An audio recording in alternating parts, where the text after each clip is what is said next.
Hello, today we're filming a podcast segment on sports-related gambling. The main focuses that I would like to have are general gambling advertising, and then the specifics of the NBA within the gambling world.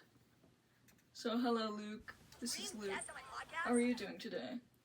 I'm doing fine. So, on the topic of gambling ads, you're 16, and the general range for sports-related gambling advertising is males between 35 and 16. So, you're a future gambling addict. Is that true? I guess so, you know. They hold all the cards. They do. So, have you ever gotten any ads? I mean, we've seen the one with the Chuck GPT with Charles Barkley. The NBA playoffs are here, and I'm betting rebound props on FanDuel. After all, I am the league's greatest rebound. Yeah, I've seen a lot. Basically, if I'm playing a game and I want to get rewards, you gotta watch ads. And a lot of those ads will be, I think, gambling things like FanDuel, sports books, stuff like that. And with the Charles Barkley one, what I think when I see it, it's this uses Chuck GPT. Ain't that right, Chuck GPT? Incorrect. Which is something that I would use. I use Chat GPT. I mean, I'm gonna be honest. It's something that I feel was not really geared toward real gamblers, and it's trying to make future gamblers. So I think that was definitely marketed towards a 16-year-old like me, rather than someone who is 34 or something. Yeah. I don't know. Sometimes our family talks about AI, but more in a distant sense. But I don't know. So, do you know any other people in your friend groups who talk about sports-related gambling? I know that's a popular meme. Yeah, I mean, gambling is kind of you see stuff that picture when it's you mining diamonds, but you're not there yet. It's 99% of gamblers quit before they break big.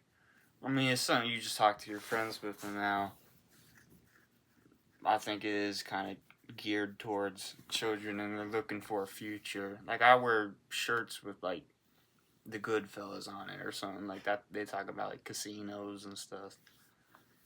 But yeah. So, next topic.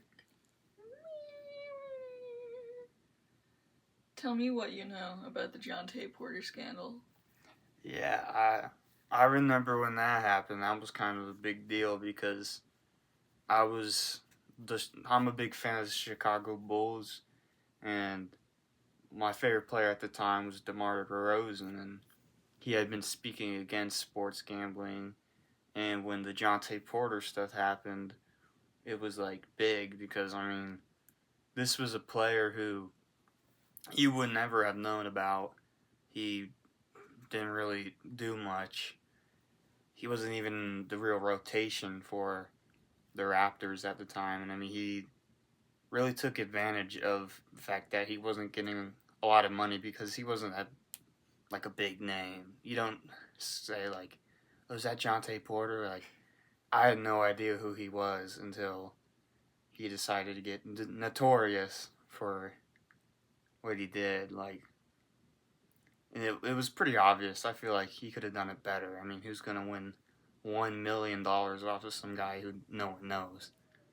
But I don't know much about it other than when it happened, so it's been a while. But yeah, it's funny you say big. win $1 million off of some nobody, because there is actually one of the major alarm bells that went off was someone on, I think, BetMGM, doing an $80,000 bet, which the limit is usually around the single thousands, 1 to 9,000. And then they put 80,000 on JONTAY Porter undershooting in that game when he was undershooting, and he won $1.1 million. million, that's a lot.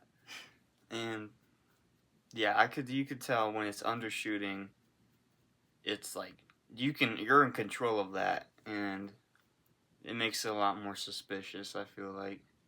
So I think there's no doubt about it, he definitely did that stuff. And it does make me feel bad that that's the way that sports gambling can be.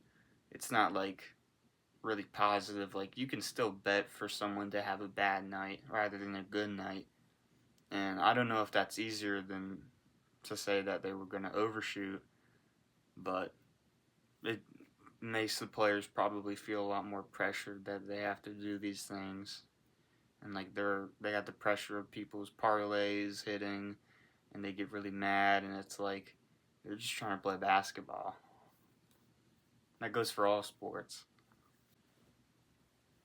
So we did some research before this interview. Yeah. So he had only done 2 seasons. And so... Yeah, I mean, 2 seasons isn't a lot in the NBA, I think. I mean, that's a rookie year when you have a lot to prove.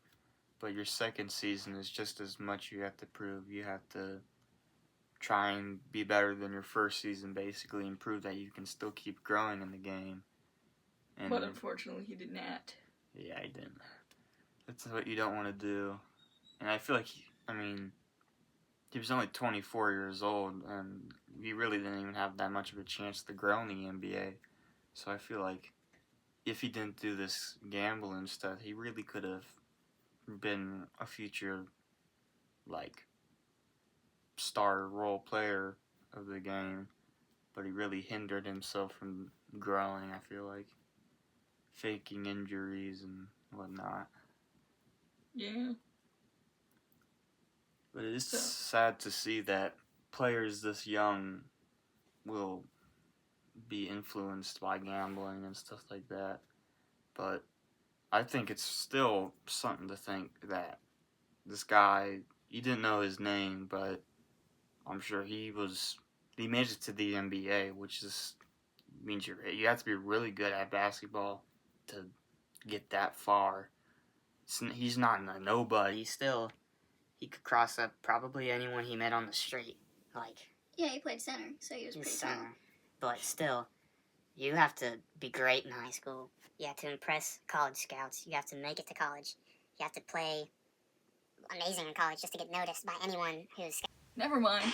Scratch all that. We thought he was a good player. No, it turns out his brother... Michael Porter Jr. Michael Porter Jr. From what? Denver Nuggets? Yeah, Denver Nuggets. Denver Nuggets. He's in the playoffs right now. This guy's nothing but a fraud. Yeah, it makes me think. He's a freeloader. He's a freeloader. I thought, man, this guy probably was playing lots of high-level basketball to get noticed. He was probably just standing right next to his brother the whole time. That's probably why he didn't care that much about his career. I mean, like, who wouldn't? Like the Bronny James of the Raptors. Yeah. Just there for fun.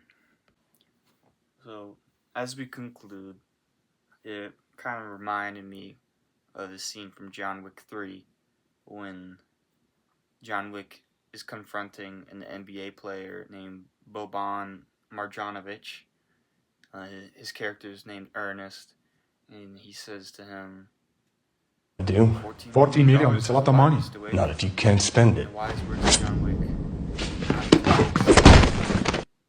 Reminds me of JONTAY Porter. He won a lot of money in that gambling, but he can't spend it. I know. And then his head was pushed into a Crushed hardcover by book. a book, but that part didn't happen. No. It happened in the movie, not in real life. JONTAY Porter is probably still living a good life, I'd say. Probably better than me and you. He's probably 95 years old on a rocking chair, carving wood. He's probably about 25, still playing basketball, probably in like China. He could honestly still be gambling. He couldn't move to Greece. Couldn't move to Greece, yeah. Couldn't do that, so. I don't know.